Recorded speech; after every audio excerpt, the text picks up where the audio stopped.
Good morning, everyone, and welcome to Coffee with the Legislators. My name is Carter Fong. I'm the Executive Director at the Dickinson Area Chamber of Commerce, and we aim to connect business and community with our elected and appointed officials because a well-informed public is in everyone's best interest.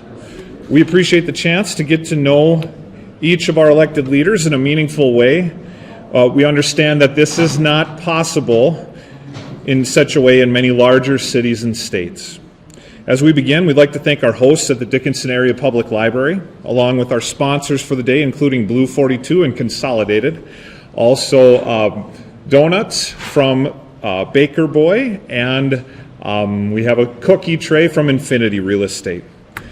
They make it possible for us to provide these refreshments, and please help yourself. We welcome any member of the media who might be present today as well. To our audience, please note that today's event will be recorded and rebroadcast on Consolidated Channel 18. As you note that, we request that you would silence all cell phones at this time. Thank you. As Dickinson's population has grown, so has this event. While District 37 is entirely within Dickinson city limits, nearly half of the population of District 36 now resides in Dickinson as well. And District 39 covers the western boundary of Dickinson to the Montana and South Dakota borders. Our elected and appointed leaders have constituents here and elsewhere, but they have chosen to be here today, and we appreciate their time. Today's event features the following: Representative Dory Houck of District 36, Senator Dean Rummel of District 37, Representative Keith Kempenek of District 39, and special guest, North Dakota Attorney General Drew Wrigley. Thank you for being here. In the audience, we are also joined by Senator Jay Elkin of District 36 and Representative Mike LaFleur of District 37. During the first hour, we'll invite each of these individuals to update us on their work in Bismarck. During the second hour, we will open the forum up to public questions and comments, limited to 3 minutes per individual. We will conclude by noon. Think of me now as a track coach assembling my 4x4 relay team. Okay? And as we do so, 15 minutes to each of you. Here are your 4 laps around the track. Who are you? Where are you from? Why did you run for office? And what has the greatest amount of your attention in Bismarck during this legislative session? And I'm sitting over there with a stopwatch, and I won't pull you off the track after 15 minutes, but just know that the next person is getting antsy waiting for that baton, okay? And with that, at this time, please welcome Dory Houck, District 36.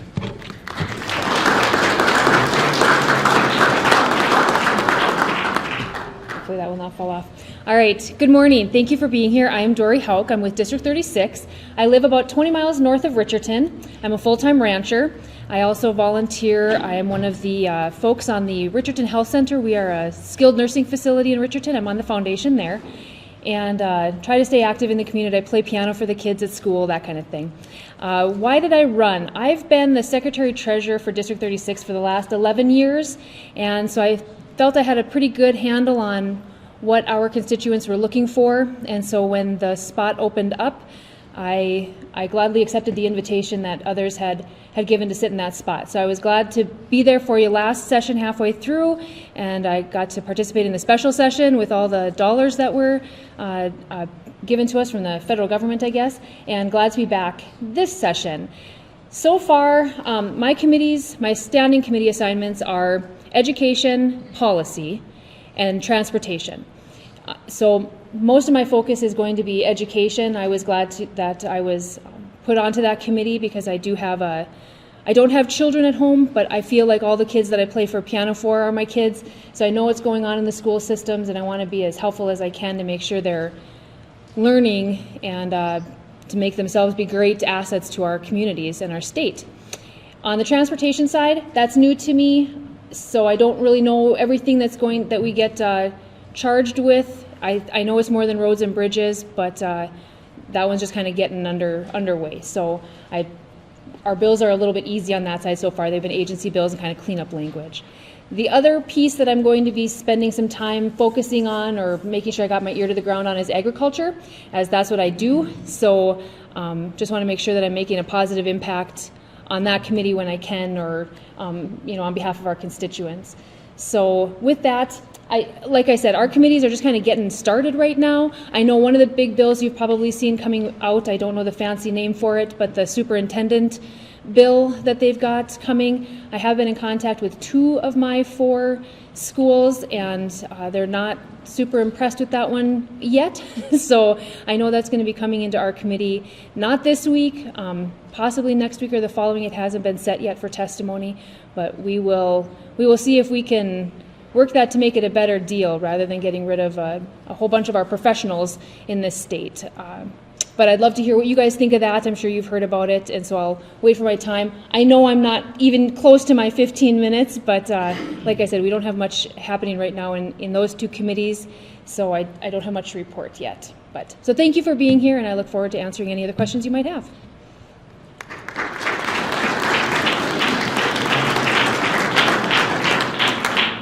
Next, Senator Drew Wrigley, District 37.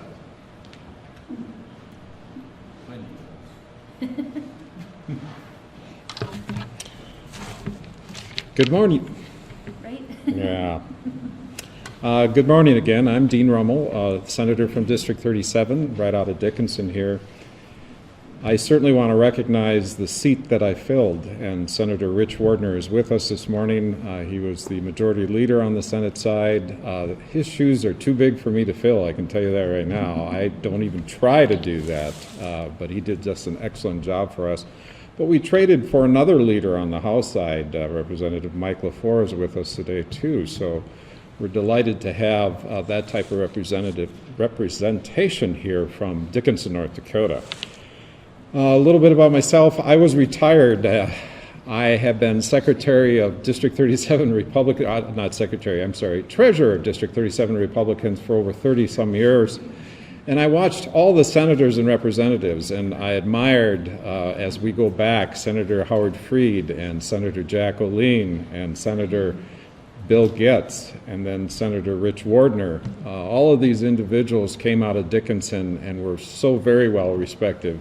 So it's been a very learning experience. These first 2 weeks in the session, I always tell everybody I feel like I'm drinking out of a fire hydrant, because there's a lot of stuff going on. Even though we have, it's early in the session here, I sit on 2 committees, Finance and Tax and Transportation.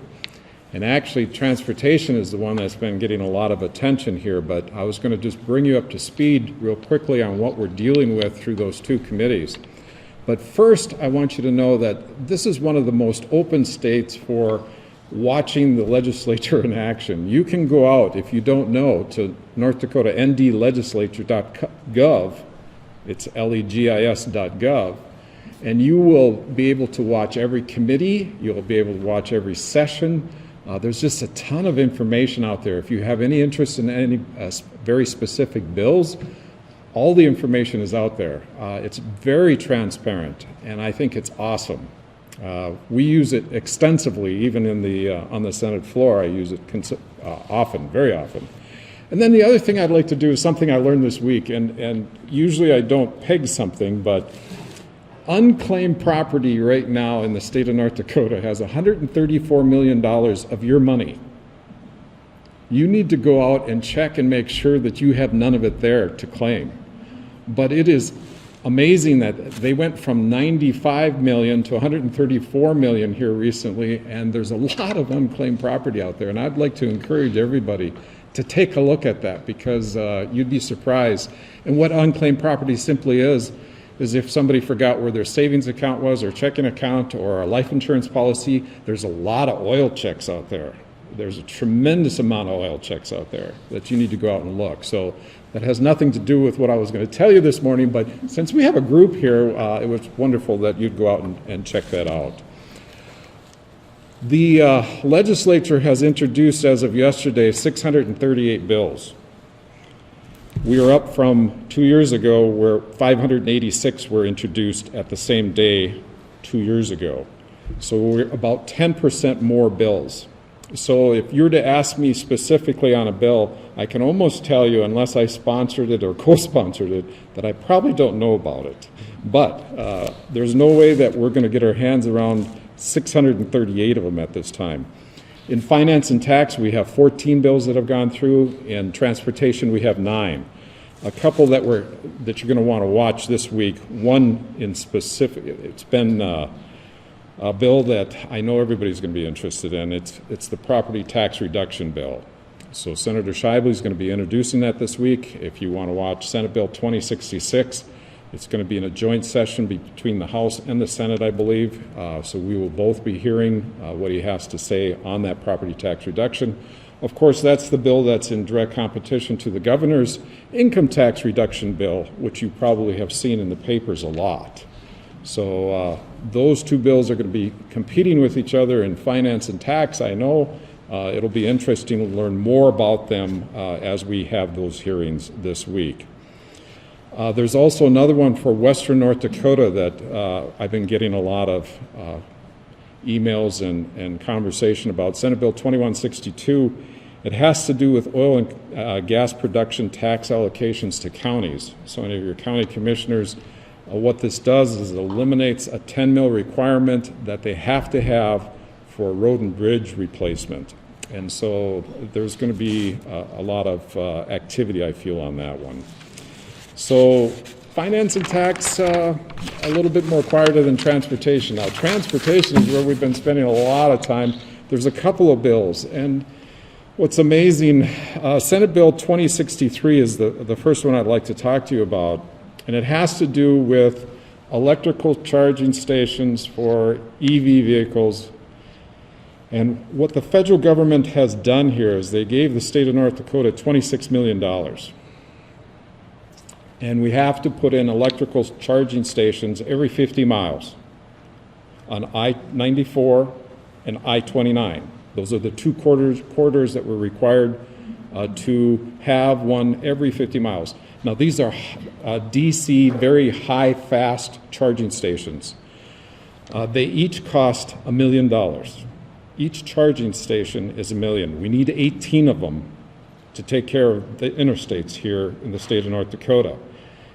But the federal government has all these attachments to it. It can only be a mile off the interstate, and you have to have 20% participation by a private investor.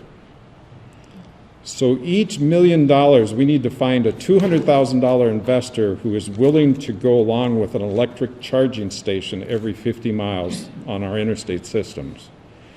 And we have until 2026 to do this.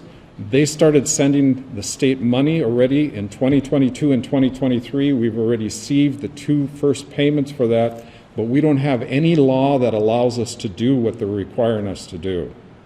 So the Transportation Committee, the bill that's in front of them, gives them the authority to go out and find a private investor. So if anybody's interested in sticking $200,000 into a charging station, I'm sure the State Department of Transportation is going to love talking with you. So that's one. We spent several hours listening to testimony from the Department of Transportation and the specialists that are dealing with this. But just for your knowledge, we have a little bit over 550 electric vehicles registered here in the state of North Dakota.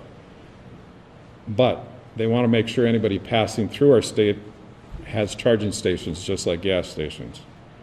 So we're going to spend a lot of money here. It's all federal money. There is actually no state tax dollars going towards this. None. But we're required to do this. And we have to find those investors. The other bills that in transportation that are coming up this week, I have sponsored a couple with the Highway Patrol. One has to do with those of you who speed 21 miles an hour over the speed limit.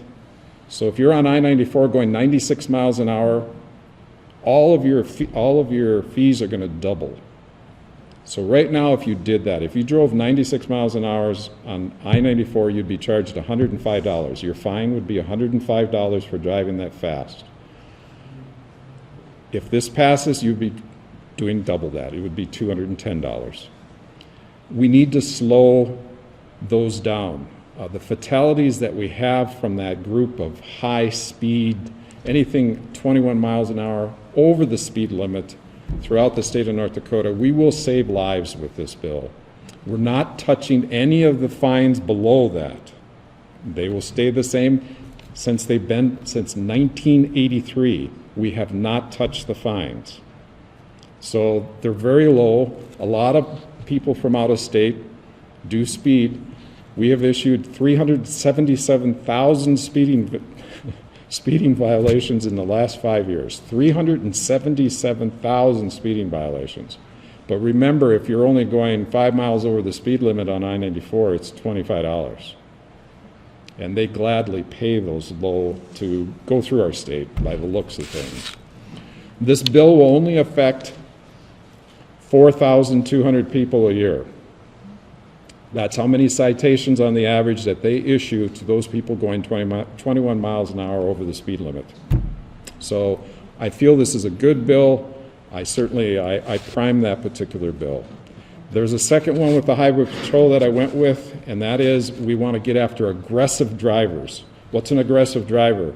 Somebody who has had 3 violations and were convicted in the last 5 years. So if you did of these 42 things like drag racing or fleeing from an officer or going around the cross arms on a railroad track, so these 42 things are bad things that you shouldn't be doing. If you have 3 of those in 5 years, your fines are going up $100. Now, there's only 1,400 people that do that a year. But again, we're looking at how many lives we can save there.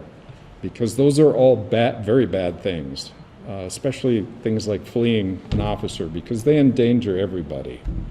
And so I'm very interested in seeing how that one goes through hearing here.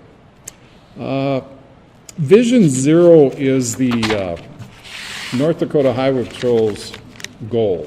And what Vision Zero is 0 fatalities, 0 excuses. And we've changed everything from accidents to crashes. Accidents make it seem like it's not avoidable. Crashes are avoidable. Almost everything that we look at there with the Highway Patrol, we could avoid. And so there's a lot of changes that are happening there. Lastly, some of the things I'd like to talk about is the mental and behavioral health issues, especially with the school districts. We plan on supporting that. There is going to be a bill coming forward out of the Senate here. I have been working with the governor's office, and a group from the House is very interested in moving this along. We have some very challenging problems with behavioral health issues in our school systems. And so you're going to see, again, a bill coming out of that. I'm pretty excited about what it's going to do. It's going to go through regional education associations, also called REAs, which should address a number of school districts, especially the 3 that they have targeted. They're targeting 3 pilots here is what they're doing. And so you will see something coming forward on behavioral health. The other co-sponsored bills that I would like to just mention to you, there is one on medical marijuana. The Senate did pass one this week on medical marijuana. We have 2 more coming forward. We have one coming out of the House, one coming out of the Senate. I was a person that voted against medical marijuana, but I am a person that have co-sponsored these bills. And the reason is medical marijuana is already legal in this state. It passed 65 to 35 when it passed. So the tweaking that they're asking for us to do is very simple. It's to increase, which we already did, from 4,000 to 6,000 milligrams, which you could buy during a month. And the other, that went through the Senate this week, and you probably saw it in the paper. But these other 2 that are coming out are oral bills. What do I mean? We can take these dosages orally. And I know there's a lot of people that are really concerned about it because of children getting access to it, but there is a portion of the bill that addresses that. These edibles cannot be in multicolors and make them really interesting for children, and they also have to have some child protection that they're sealed in.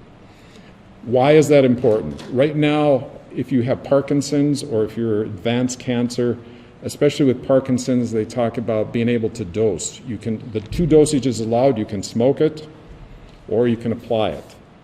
And it's too hard to get the dosage right with the elderly that we're dealing with. And so they would like to have some way to take it orally, which gives you the proper dosage. And since this is legal already, I intend to support that. So we're going to see 2 bills that are coming, again, one from the House, one from the Senate. Actually, I'm signed on to both of those. I also have one coming forward this week through Judiciary. It is a bill that requires you to have an ID before you vote. And there's a lot of forms of ID that are acceptable in this bill. Anything from a passport to a driver's license to a photo ID to any veteran's ID, I believe, is also acceptable on the bill, if I remember correctly. But I think it's important. You can't check into any place nowadays. When I checked into a motel, I need a photo ID. When you go anywhere, it's required many different places. And I'm thinking that this is a great step to take, to have a photo ID if you're voting in person. That does not change the other portions of the voting law. In other words, absentee ballots are not touched or affected by that. There's a lot of manufacturers in Southwest North Dakota, and there's an automation tax credit that Representative Vicki Steiner has sponsored, and I co-sponsored with her, along with several others. And what that does is that encourages the manufacturers to invest in technology, which obviously with our workforce shortage, we really need to do this. And this is a program that's been available for a number of years. So it's being increased this year from $1 million a year worth of tax credits to $2.5 million. And it's 20% of the investment in that technology, in that particular equipment, to make them more efficient, and they have to prove that they're more efficient. There's various means in the bill.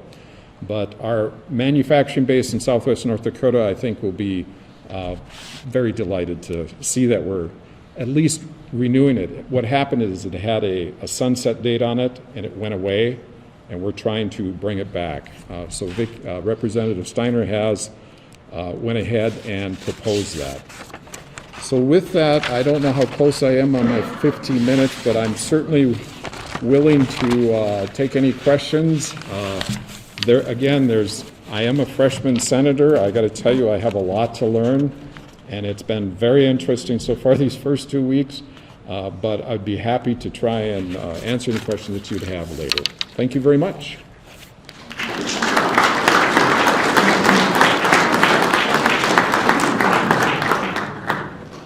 Next, District 39, Representative Keith Kempinen.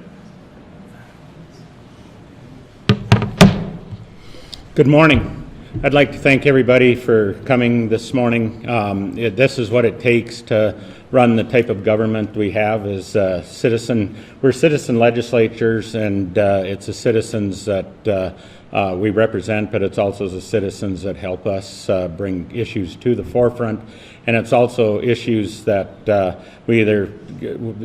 when you get into session, we need the citizenry to pay attention to what bills are coming in. Because and I should introduce myself, Keith Kempnick. I've ranch in between Bowman and Rame. We're about 18 miles out of Bowman. I'm 13 miles out of Rame, but our address is Bowman. So we're way in the southwest corner. I'm 5 miles north of the South Dakota border and 20 from the Montana line. So there isn't many people outside. When I look at North Dakota, I can see most of it because there isn't much behind me. So anyways, that's where we live. I do crop adjusting in the summertime too. But I've been involved in North Dakota politics. I got involved kind of in 1988 when things were headed south. If people are old enough to remember the 80s, that wasn't a real good time for being in North Dakota. We had more talk of Buffalo Commons than we did of the future. And I was just a lot younger then too, but I was trying to figure out when I got involved, I was trying to figure out how to get young people to stay, because that was our biggest export at the time, was young people.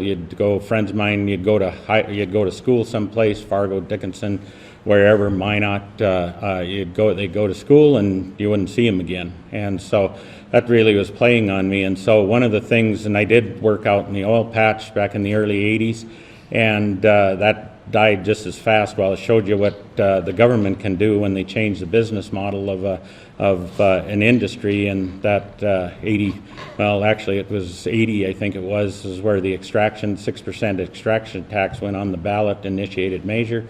Passed, took till 82 to get it finalized, and when it took effect, the oil decided to take a hiatus out of North Dakota. And that was last time I worked for about 4 years out there, and that was last time worked in the oil field till 2004. And so it just shows you how a government can affect how businesses operate in the state. So anyways, but I got involved in different things. We ranched, I said, and 88 was a drought year, and that changed a lot of things. I wasn't married, and there was 2 older legislators were looking at trying to retire, and got me involved in it. Went to a convention, went through the district politics, and wound up running for office in 92. Got elected. My first session was 1993. So I've been up there for a while and stuff on it. But like I said, we do this part time. We're citizens. We got to come back and live with the laws we pass. So that's one of the things that people have to remember, that we aren't immune from what we do. And so I guess the biggest thing that my initiatives are, well, I'm vice chairman of House Appropriations, and what we've been doing the last 2 weeks is basically overview of the budgets that we have on our side. The main ones are corrections, we have human services, we've got higher ed, we've got DOT, we've got the highway patrol in front of us. There's some other ones, NDIC, and those are probably the bigger ones that we have in front of us on the House side this time. And there's multiple aspects to every one of those budgets. We're dealing with right now on the subsection that I'm on outside of the full appropriations. Thursday we had NDIC, which is the North Dakota State Industrial Commission, and they deal with the Bank of North Dakota, the Geological Survey, and Oil and Gas Division is their main, and Housing and Finance. They've got mill and elevator. There's, like I said, you mentioned one agency, but it's multiple faceted, and so they're interesting. But there's a lot of things that we're doing with the NDIC. But we basically just had the overview the other day on that, and that's one thing I'm going to touch on here a little later about what Lynn Helms brought up on some of the overview that he had. The other ones we have is corrections, and that's out of the 4 largest budgets that we have, corrections is starting to get a big one. Human services by far the biggest, and one of the challenging things this session is in the governor's proposal. He's proposing $1 billion increase from this current biennium, and that's another thing. I'll get into that too on the numbers, but that's one thing that gets to be when you take those ties of increases. It's $428 million increase in general fund spending, and then the rest is federal funds. But that's one of the things that we're going to have to dig into when you get those types of proposals and those types of increases. We've got a thing that's called cost to continue that gets to be a challenge. So that's the biggest budget in the state. K-12 funding is another one that gets to be a challenge. About 2/3 of the money comes from the state. There's about 72% of the funding for K-12. The rest is locally generated. The governor's proposal is to raise that up to just under $11,000 for the second year. The first year will go up to like $10,600 something. The second year will be about $10,890. So it's just under $11,000 per student. but that gets to be a large number too. And so we're going to be looking into that, but that's over on the Senate side right now on the K-12 funding. So we've got that we're dealing with. The next one is corrections. And that's getting to be a challenge on that. When I first got on appropriations, and that's been a few years ago, our budget for corrections was $38 million for that biennium. We're up to over 300, I think it's 325 million now. There's a proposal in the governor's budget to build a new women's prison for 161. There isn't a lot of taste for that, that I can see on the House side.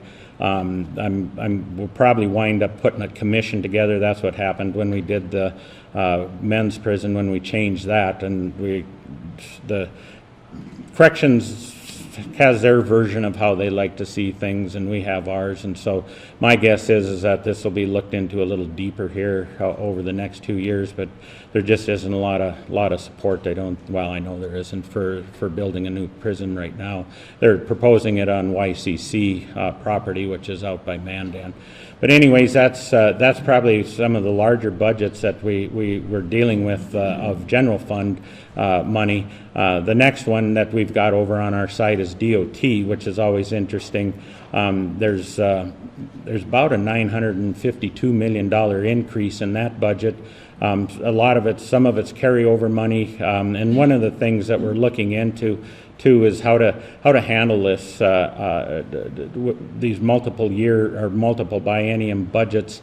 It gets to be a challenge because we've start projects and we're just two-year budgets, and so a lot of these run into the next biennium, and so we're looking at how to fund some of these projects so we don't have I was talking a little bit to Mary here, but it's called mobilization for these construction crews, because when they have to shut down or move or something, it gets to be very expensive to move them back into those construction zones. And if they don't finish that, or if they do a segment and then pull out and then it's rebid or something like that, it gets to be very expensive. And one of the things that we're looking at is how to run multiple biennial budgets on some of these agencies, and namely the ones that are dealing with large infrastructure projects. That'd be DOT and water would be probably the biggest ones that we're looking at, and on that. So anyways, we're just getting started too. As far as bills and stuff like that, we've been contacted. There's a couple that are interest for our part of the world, southwest of here. It's 1166, which is dealing with weather modification, and what that bill's proposing is it becomes surrounding counties, namely downwind counties of a project that they have a say in what happens there. So that'll be kind of interesting on how that takes place and stuff on it. I got to see the details on that. I do understand the science behind it, but I don't know if they're running it the way it was intended or not, and so I got to see the details of what that bill's trying to do. There's another one that I had some contact on, was bees, or setbacks on beehives and just bees in particular. But anyways, we've had issues over the years on that, and this one sounds like it's a little deeper than what I want to get into, but I don't think what I've read on it than what I've seen on the surface. I'll probably support that bill. Getting into some of the details of the budgets, we had our overview hearing on what we're going to set the next budget at, and the two competing entities are OMB hires Moody Analytics. And then the legislature, we started that here because we were missing budget so far by big numbers here a few years ago, and so we got another firm involved, and this one now is called SP Global, and we heard them last week, and they came in with a scenario, and it was really a wide, what their estimates were of the state's budget was, their pessimistic view was $3.5 billion to to $4.5 billion, which, you know, $1 billion here and $1 billion there, you're talking real money, but they missed, they had $1 billion spread on that, and OMB and Moody's Analytic had theirs set at about $4.2 billion. And so we're going to have to, the average with S&P Global came out to about 4.1, so we're roughly about 196 million difference between what OMB had in December and what S&P Global had here last week. And so we're going to meet this next week and decide where we're going to wind up as a budget. But one of the things is, and this is, like I said, the challenge is with the governor's proposal. He's proposing about a 5.25, well, it's bigger than that. It's about a $5.6 billion general fund budget. And we've only got, even if we go to the OMB Moody's, which is a little higher than S&P's on the average, that's still about $1.5 billion, $1.6 billion apart from what the revenue stream is. So the money's there in different fashions, but we're running. The problem is we've got $1 billion plus ending fund balance. We've got $1 billion plus in the SIF fund, and that's the Strategic Improvement Investment Fund. And then we've gotten over $1 billion of federal monies that are in there. And that, the problem is like I said earlier, is this conversation called cost to continue. And so that's going to be where we're going to be at, looking at the budgets, is how can you finance that and keep doing it. I mean, 13, 15, we kind of ran into a similar scenario, and the second, well, we made it through that biennium, but 17 became very tight, and we actually shed a number of FTEs, and a number of initiatives got dropped because you couldn't meet that for that next biennium and stuff on it. So that's going to be one of the challenges, to see what the sustainability is of doing what's proposed. And it was brought up earlier about one of the things is the revenue stream. I mean, there's two bills that are addressing that. Roughly, the two will be about $1 billion. Well, if you don't. I told one of the legislators the other day, Craig Hedlund, and he's the one that's got the income tax, and I've always supported some form of an income tax bill, but between the two, it's a little over $1 billion, and it kind of comes down to that. If you didn't see it, does it exist? You know, if a tree falls in the forest, does it make noise? And so that's going to be the conversation, you know, and you can take that revenue away, but you've got a lot of things that we've got other streams of income coming in, but they're more volatile, and that's going to be one of the things that we're going to have to look at. And one of them, and I'll touch on that, is legacy fund. That's one thing that the people of the state put in place here 10 years, well, it's over 10 years ago, about 12 years ago, and I've been involved in that since the inception on it. And we've done very well, but the problem is that the revenue stream on that is based on market action, and we've had about a 10% return up until this last year, and even the way we've got it structured, we're still looking at close to a $500 million earnings stream in this biennium, or in this next coming biennium. And we did change it where we're dealing with cash. We don't spend what's the prospective income. We've got the income in the bank before we appropriate it, but that's one of the problems, though, is if you start some of these long-range programs, it doesn't matter. You start appropriating money that isn't there, and appropriation is basically a zero to start with. It's expected money, but it gets to be a challenge when you take away revenue streams that you know are fairly steady, and then you start going into depending on earnings out of the market or different things, or oil activity and stuff like that. So that's one of the things we're going to have to balance out and see where we're at with that on that issue. The DOT, going back to the DOT, initiatives out in our district with the DOT is Highway 85 has been one of them that we've been through the years. It's still, I got about 30 miles closer to a larger town in the past. Watford City was about 130 miles from me, and that was the biggest town that we had in the old district, and Dickinson's the biggest town in the new district that we were dealing with. And so I got about 30 miles closer, but Highway 85 is a main corridor, and they're starting to four-lane. They let bids out here Thursday. They came in, actually 2 bids came in under the engineer's estimate. 2 were over, and I don't know what they'll pick on it, but it's going to be roughly about 108 or about 85 million is what I think one came in at 80 million, the other one was about 84 something, and then there was 2 over. There was 96 million, and then there was one over like 104 million, and the engineer estimate was 82.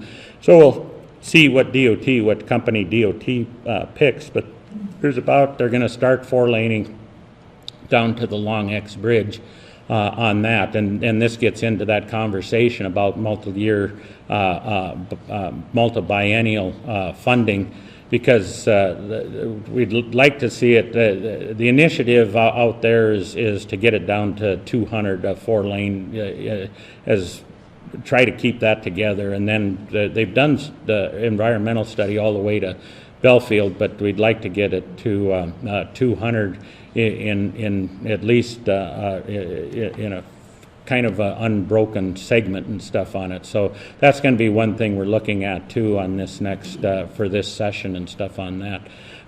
One of the main reasons I did run for this position again was the legacy fund. I got a bill in, and we had a bill last session that invested in North Dakota, which is all fine. I'm not against that, but the thing is that that money is really it's a future fund. It's an intergenerational fund. And other states, when you're dealing with a finite resource like the oil play, I mean, we hope it lasts as long as technology keeps it going, but anybody that's growing up out here realizes that it kind of ebbs and flows and stuff on it, and that was one of the reasons we started that, was to get some money that instead of just blowing it. I mean, I've tried to, early on, I tried to lower the taxes on that back when it started up, and it wasn't successful doing that. So this was really the next best option, was to, okay, let's look at the future of this, and the state of North Dakota has benefited very well. We're right around $8 billion. We were a little higher, but like I said, that comes and goes with the markets and the value of the markets. We were up close to $9 billion here a year ago, but with what's been going on here this last year, we've lost some. We haven't lost anything. It's just that the value has dropped. The only time you lose it if you sell it, and we aren't going to sell it. But the thing is that it has dropped about $1 billion, and so that's one of the things that I've run, is to put a analytical analysis. If any legislator or any institution wants to try to get into the principle, they have to know what they're voting on. And I got a bill in, and I've got sponsors on it that I think will be able to pass that, and at least you'll get an actuarial report. We do that with work safety. We do it with some other institutions too, that if you're going to change how things work, and we're voting on it, we need to have the knowledge of what the benefit or the cost is going to be to the fund. And so that was probably one of my main reasons on that, because I really think that that's going to be the future of the state of North Dakota. It's going to help us do things that we can look at how to enhance what's going on out in the oil, because we know that there isn't finite end to that. We're looking at fertilizer production. We're looking at petrochemical type production. We're trying to figure out how to get, and the problem is we need to start some of this today, because everything we talk about, you talk to MDU, you talk to any of these, we've got a gas pipeline. We're looking at how to buy capacity on that and try to move that forward. But everything's 4 or 5 years out, and the other day, Justin Krinkstead, he's part of the Pipeline Authority, he was using 4 years, and I told him, you better use 5 years in this, because we're in the middle of January and nothing's passed. So by the time we get anything passed and you even get the rules written, it'll be next fall. And so that's the problem with this, is you got to start some of this now. we're not going to be. We just keep pushing it on, and it's getting to the point now. And I brought up a little earlier about Lynn Helms. He's brought up that if we don't find gas capacity within the next 2 years, we're going to start incrementally losing about 200,000 barrels a day oil production. And if you don't, as it keeps on, it's just 200,000. So you could, if you don't get anything done, like by the next biennium, you could be 400,000 barrels of oil production down just because of the gas capacity. So that's one of the challenges we have that we're looking at. I think we've got, we're dealing with it. I think we've got the revenue sources to do it. We're more than likely going to reprioritize a number of the governor's proposals. One, we're really going to look hard at FTEs. There's roughly about a 469 FTE increase in state government. Well, that includes higher ed.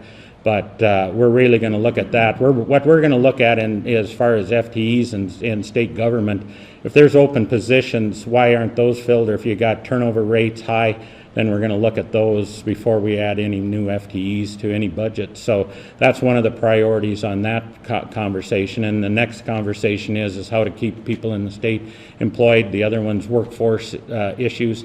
I'm rattling off a lot of big problems, but the thing is that it runs from daycare to all the way up to getting people that are qualified, and we're looking at internship programs coming out of, and how to even like in Dickinson State here, higher education. There's a number of them are looking at polytech type institution teaching and stuff like that we actually can get people that are interested in something, get them not only educated, book smart, but educate them practical. And so that's one of the things that are being looked at. And some of this in the CT&E is a good example. Some of this should have been done 10 years ago, but it is something that the initiative is there to get going on it. So with that, we'll just open it up and let Drew talk, and then after that we'll answer some questions. So thank you for your time.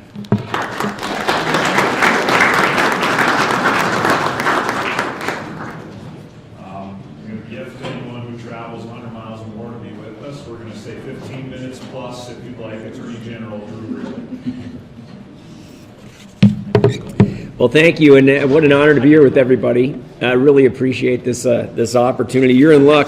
I was in the Capitol last night, actually till about 10:45, and the last 3.5 hours, I kid you not, I was talking with the governor, so I'm all talked out. I'm all talked out. I was sitting there, innocently enough. I was getting all packed up at the end of a long week, putting myself together. I had just sent a text. My wife and our youngest daughter were out in Beulah for the boys' basketball game from Shiloh. So I was going home. It was going to be a quiet house. I was going to turn on the Sioux hockey game. I was so ready. And then somebody left the door open, and I hear, knock, knock. It's Doug Burgum walking down the hall. I look down the hall, and I'm like, oh, hi, Gov. 3 hours and 45 minutes later. Now, I talk a lot. I only joke because actually, there was none of it. We weren't gossiping about People magazine here. It was actually a really fruitful discussion, and including the last half hour in the hallway. I was going to dial 911 at some point. We have a hostage situation. I do only joke. And by the way, your great president of Dickinson State, Steve Easton, we were talking about you behind your back in the hallway also. It was all very complimentary, I assure you. So he was telling me about a visit that he and the First Lady had out here to Dickinson State, and you had him come in and talking about the visit and all the people that you folks brought in. And so it's great to see everybody, and it's fun to be up here and with all the legislators, current and past. There's nothing I enjoy more than teasing my friends in the legislature. I've got a very dear friend, Mike Nath. He's a longtime pal of mine, even before he got into politics. No, actually, you know what? Especially before he got into politics. And I tease him all the time. I was like, man, you guys are easily the silliest branch of the government. These ideas come through there. But he knows that it's all in jest, because you're talking about where the framers of our Constitution put the power in our state is in that state legislature. And they did it wisely, and they constrained the number of days that they can meet, and they made it a citizen legislature. And it wasn't because they didn't want to pay people to go do this important work, a bunch of money. They wanted it to reflect the state. And if you've been around state government in North Dakota and you've watched this, you see that we have a lot of great things in North Dakota. We're blessed in a million ways, and one of them is that we have a citizen legislature constrained by days constitutionally to focus their thinking on what they're going to do. And no kidding, if people access their government in North Dakota and you come and you watch the hearings, I'm reminded every time, again now, watch how hard they work, how hard they prepare, what they bring to the table, what the hearings are like, what the meetings are like. The governor and I, at the end of the week, it's been a long week, but we've got 3.5 hours, and we're talking almost completely about the work of the legislature, the proposals coming through, and we're not sitting there snickering about, oh, that's a bad idea. That's just the opposite, talking about the thoughtful ideas coming through. I appreciate it. I appreciate it very much. I genuinely appreciate the work that they do, what they bring. Thanks for the opportunity to be here. I'm impressed, all these folks, everybody coming out on a beautiful Saturday morning. You have a great community here, and you've had just a series of great leaders that have come through the legislature, but also your community leadership, your business leadership here in the community, the mission of your great university. It's fun to be here. I appreciate the invitation. Gosh darn, where do you start sometimes with what's going on? If I could talk to you just about the week, but I'm not going to. I did that last night. So I'm a fourth generation North Dakotan. I was born in Bismarck, but spent most of my life in Fargo. And then, kind of back and forth enough that I know what you're thinking. I wasn't there long enough to get ruined completely. But I did spend most of my life in and out of Fargo and back in Bismarck a few times. My brother and sister and I were all born there, but did grow up in Fargo. I graduated from Fargo South and went on to the University of North Dakota undergrad. I left for law school in Washington, D.C., and came back home in the summers between those years. And the first summer I came back and I worked for a federal judge named Rod Webb, who had been the United States Attorney sometime before that. And that was kind of an influential summer. I got to see certain things going on, and I came back the second summer and I worked for the youngest United States attorney in the country, appointed by President George Herbert Walker Bush, and that was the Honorable Steve Easton, who was, I didn't know then, but I sent him a letter saying, I begging for the opportunity to come back and be an intern in his office for free.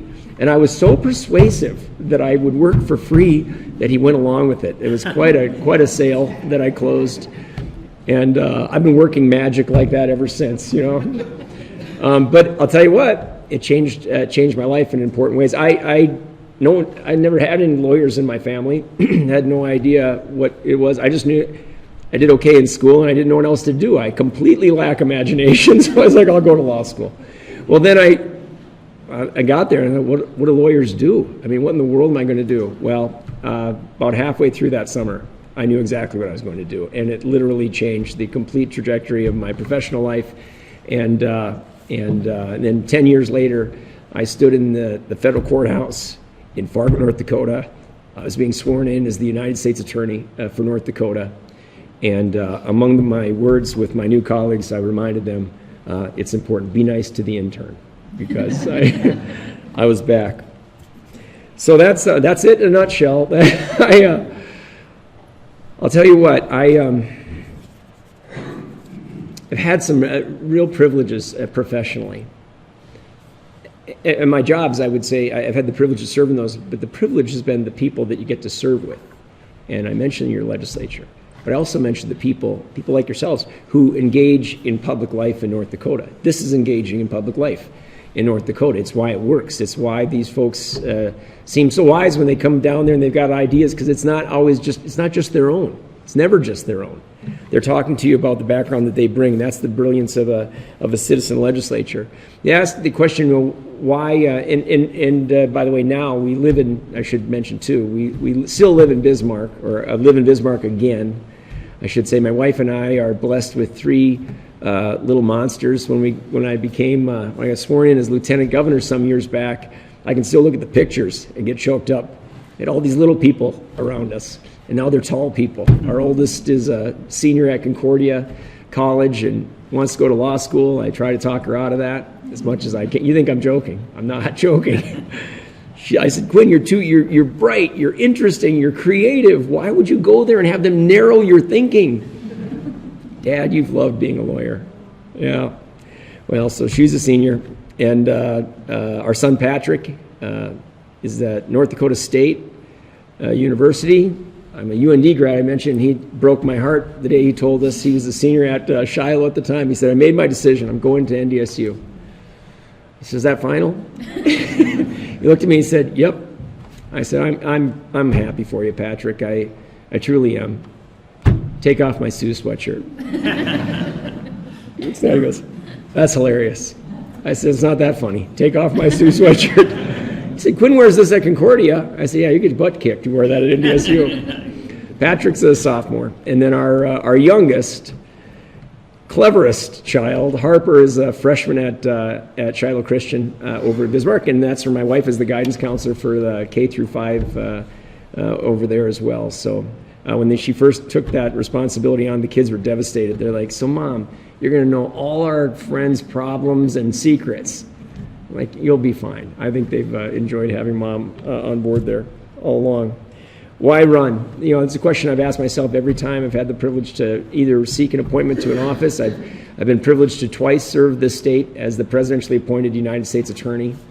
I had mentioned that I changed my life when I decided I wanted to be a prosecutor. Well, after law school, before coming home, I always knew I was coming home, but I worked as a prosecutor in Philadelphia, a true armpit of a city if there was one of the most violent cities in America, and it lives up to it year after year after year.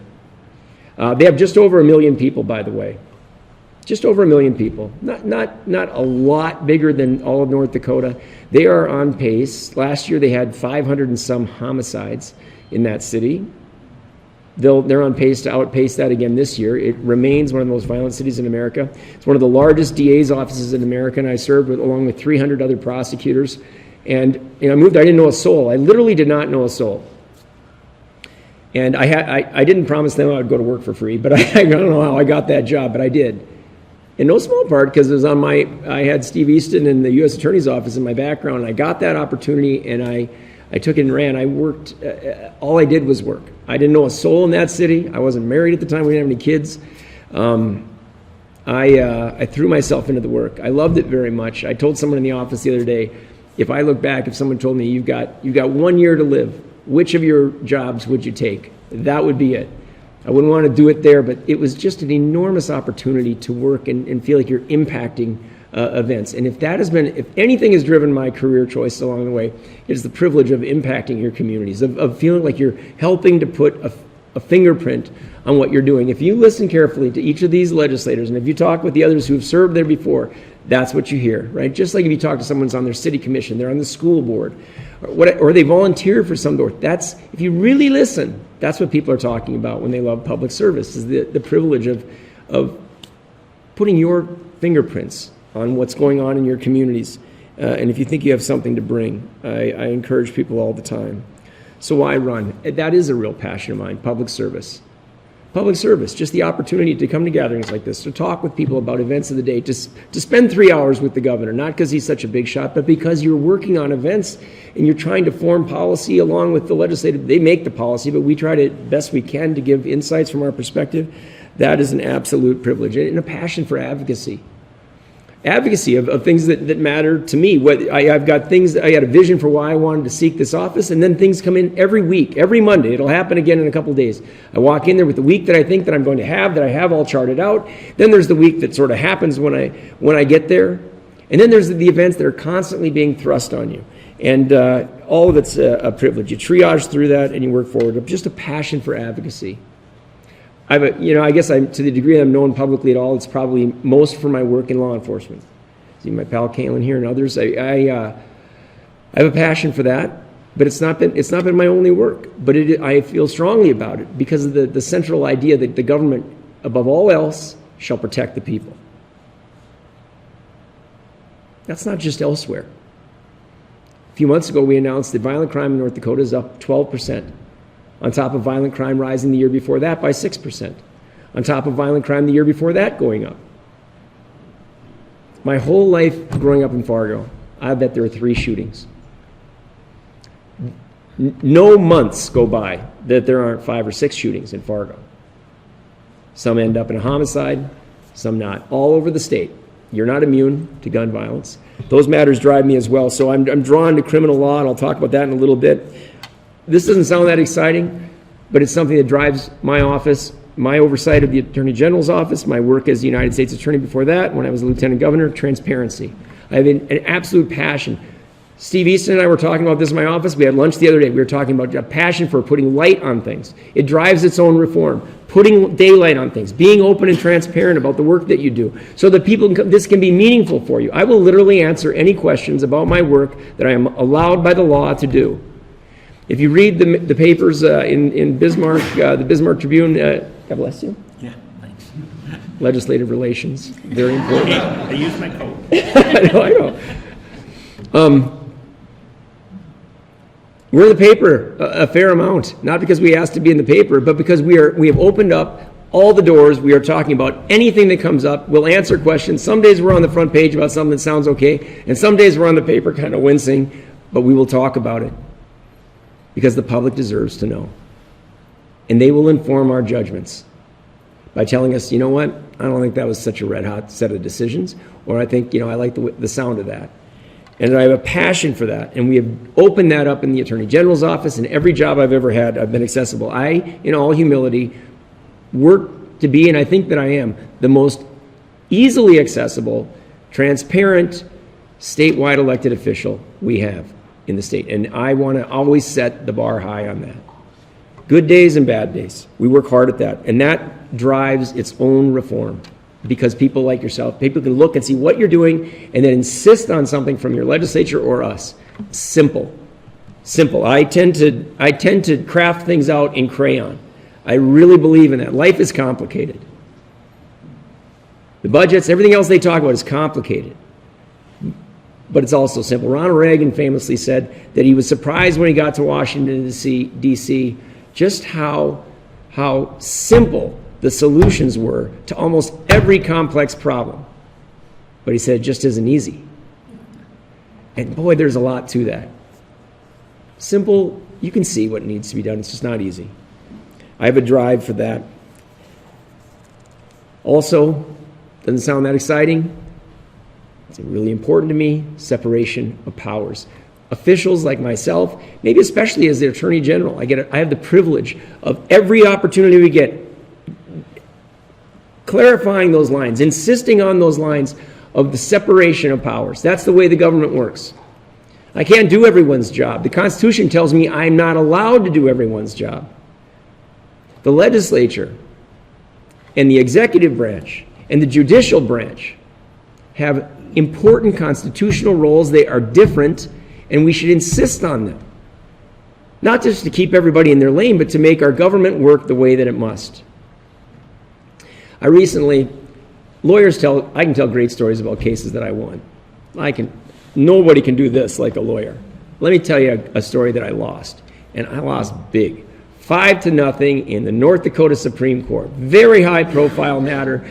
There was a case, we had an investigation that I launched shortly after becoming Attorney General last year. There was obvious fraud and petitions being forwarded for term limits. They wanted to have term limits, they're putting the petitions forward. It wasn't even close. It never got contested. The other side didn't even claim that there wasn't.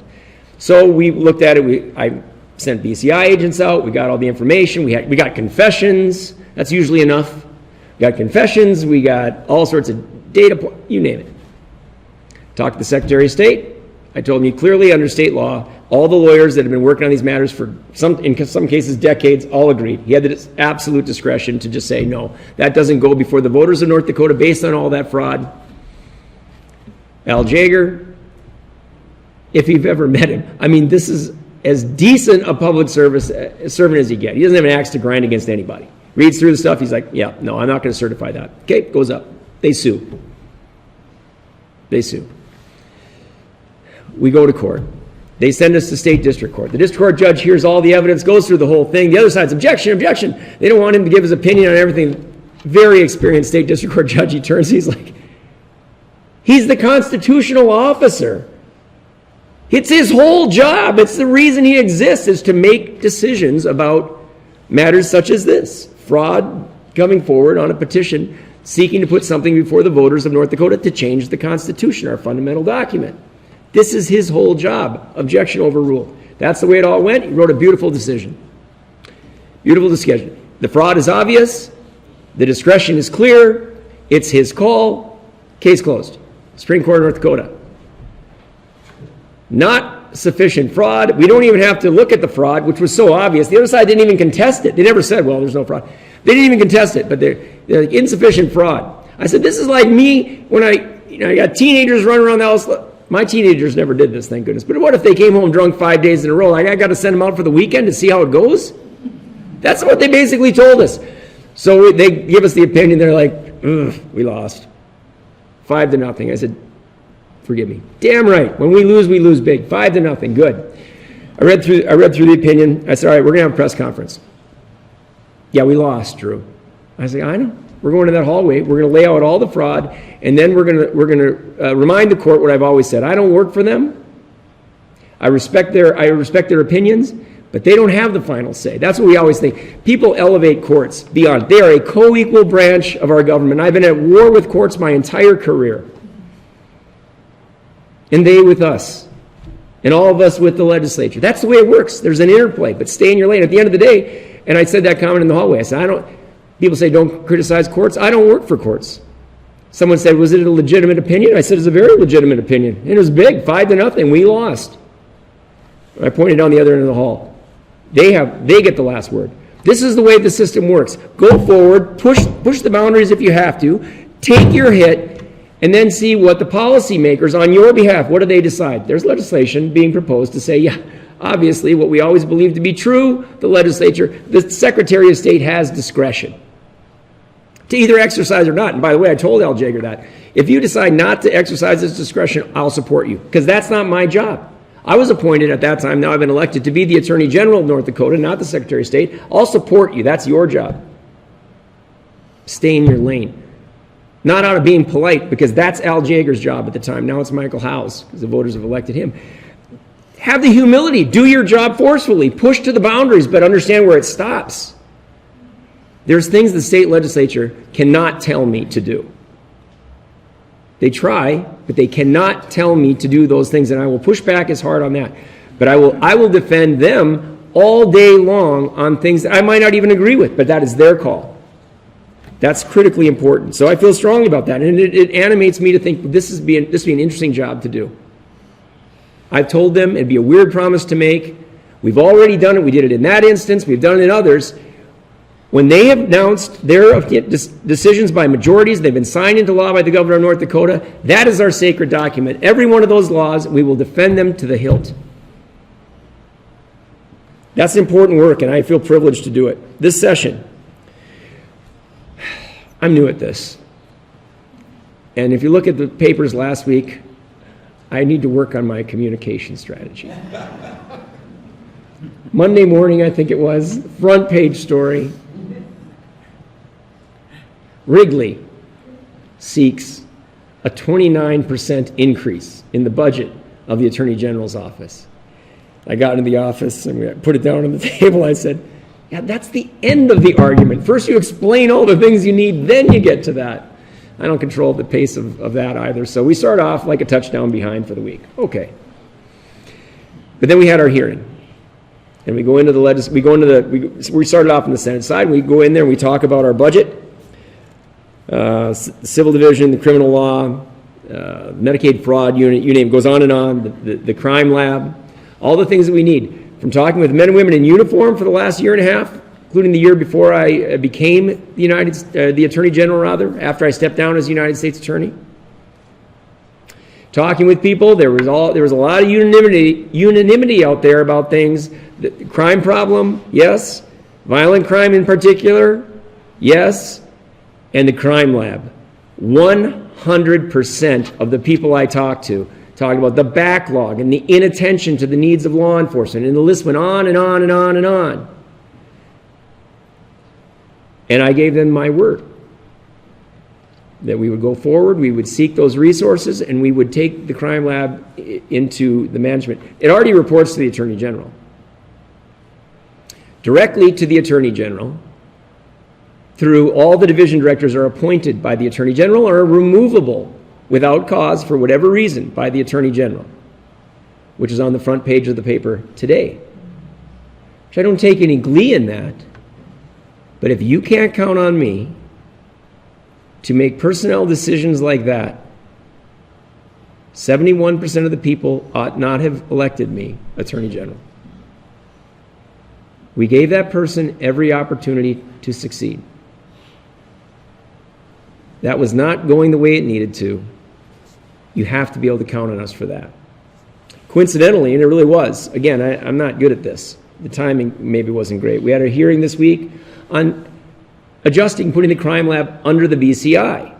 Still under my umbrella broadly, but over the BCI. It is literally me coming into my division director meeting. I'm sitting at the head of the table running this meeting, and I move this person to that side of the table. That's literally what it is. They all still report to me, and I got several legislators, I don't know how many, now saying we're not so sure that that's independent. They're going on and on and on. And it's going to be on. Because that's my decision, not theirs. It is not, it's stuck into state law that the crime lab shall not report to the BCI. Politics. It got done. I can tell you the year that it happened, why it happened, and all the bad that comes from it. A series of lab directors have been removed. No one's talked about it, but here we are. We're being transparent, and we are accountable, and we will adjust as we must for law enforcement, more importantly for all of you. That crime lab is an impediment to public safety. Not the science, but the workflow, the triaging, the responsiveness. They can't even test firearms. Did away with it after the 17 session. They can't do latent prints. That's kind of important. They did away with it after the 17 session. They cut it. I know who they blamed it on. I know who actually did it. I'm the accountable person for that budget. It wasn't requested to be renewed in 19 or 21. I can't speak to it, but I can tell you what the needs are. And I can tell you how we plan to arrange our office when they just take that provision out of state law and let us do what every constitutional officer does. Separation of powers. That is our decision, where the tables are arranged at my conference table. I didn't expect that to be much of a battle, and maybe it won't be. But it makes a broader point on not the most significant issue. We will fight for the legislature, tooth and nail. My first decision on the land board was to reverse the board's, what they were going to do on a very important matter, 1080. It's an important accounting matter. The legislature went through a strenuous process to decide what they wanted the statute of limitations to be on a particular matter. It takes a long time to explain, and I won't, but it's a matter I had a discussion with my predecessor about, actually, when he was alive. We went to coffee not that long before he passed away. I told him I disagreed with his view on that. I explained why. He said, why? Because you read the newspaper? I said, no, I read briefs. I read through the thing, and I disagree with you on this, Wayne. And he said, well, good. I'm glad I'm deciding it, not you. I smile about that. Wayne Sendrum was a friend of mine for a quarter of a century. We saw that one differently. And it was his decision to make until it was my decision to help make. And that's one of those reminders you get all the time in life. To have the humility to know, we'll see. On a profound matter like that, literally of life and death, and then also on matters of policy. Be open to input, be open to perspectives, be open to stakeholders, be open to other people's views. And then ultimately stay in your lane. Those are passions of mine about my work. I've probably gone over. I have gone over. I'm going to stop there and look forward to your questions. And I'll just end with kind of where I started. Sincerely, thanks for the opportunity to come out here, and I look forward to the discussion. Thanks.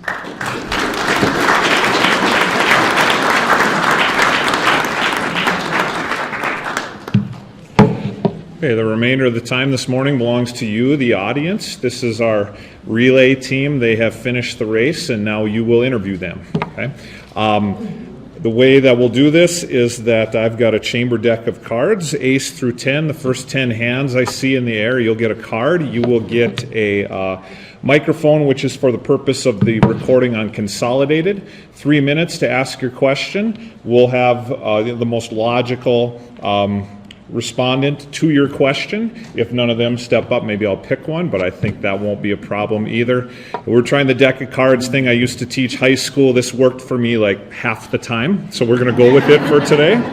We're here till noon. If anyone feels shortchanged on time today, we'll do 8 more of these, the chamber, 8 more Saturday mornings. Okay, hand in the air if you would like the opportunity to speak.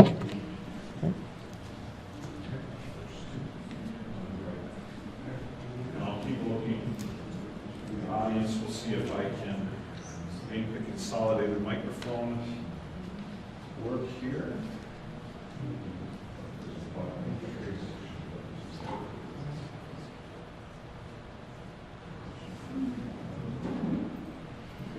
It'd be great if you would introduce yourself, where you're from, and then your question to the group. My name's Christine Command. I'm with Chasing Horses Wild Horse Advocates. We're a nonprofit group here in Dickinson that advocates for the wild horses in Theodore Roosevelt National Park. And I know I've spoken with most of you probably over the last couple of weeks. The park has announced their plans to eliminate the entire herd of horses from the park.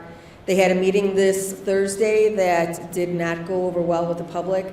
We've been inundated with phone calls, messages, emails from our followers with just their complete disgust with the way that meeting went.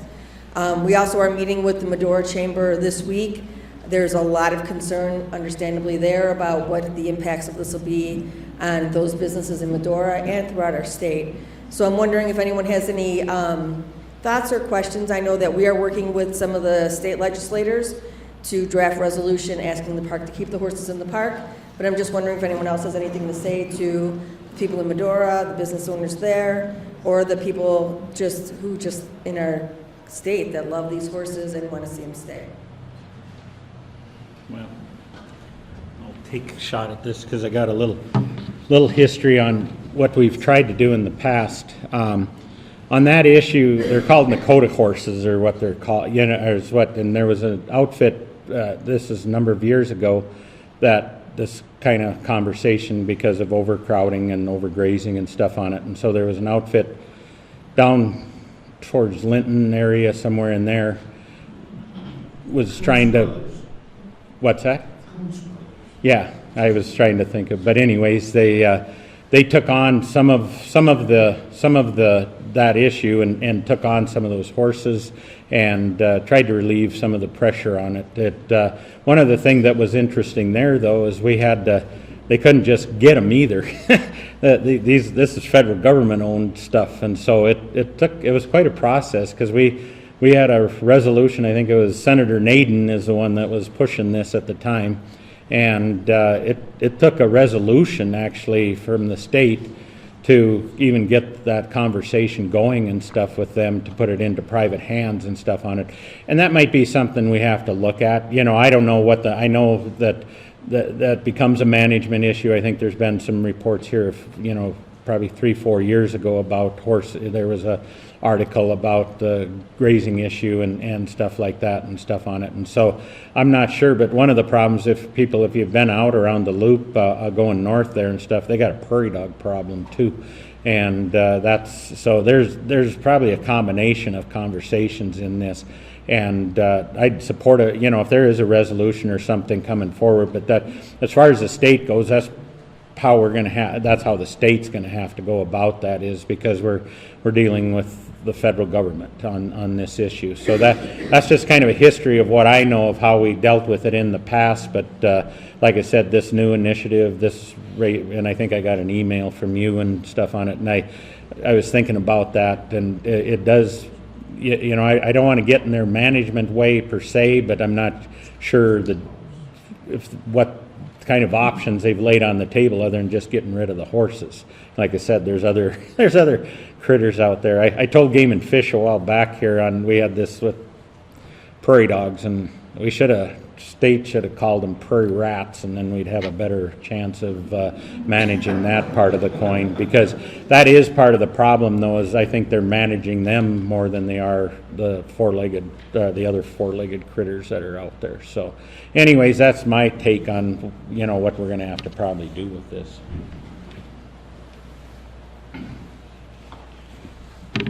Chris, you have contacted most of us, so we're very familiar with it. I have Senator Jay Alkin here with us this morning too, but there is a concurrent resolution that is Representative Boucher is starting on the House side. And so, as we had talked, you know, this is a federal park and they don't have to listen to us a whole lot, but you're dead on. For those of us that like to take a lot of photographs in the TR National Park, this would be a tragedy to lose something that does draw and has a lot of tourism draw for the state of North Dakota. And we're dealing with, you know, 150 head of horses, 45,000 acres, I believe, in that park. I'm pretty sure we would be able to support that. There's no reason we can't. How do we approach this? How do we do? I think you've done a nice job of turning up the heat on not only from the state side, but of course from Senator John Hoeven. I was in the governor's office again yesterday. The chief of staff told me the governor is working on something. He is supposedly going to come out with some type of statement supporting the horses in the TR National Park. And again, that concurrent resolution I know is being worked on. I don't know exactly the timing of it, but it is going to come from the legislature from what I have been told so far. So that's kind of what I know right now. Senator Jay Alkin might have more information also.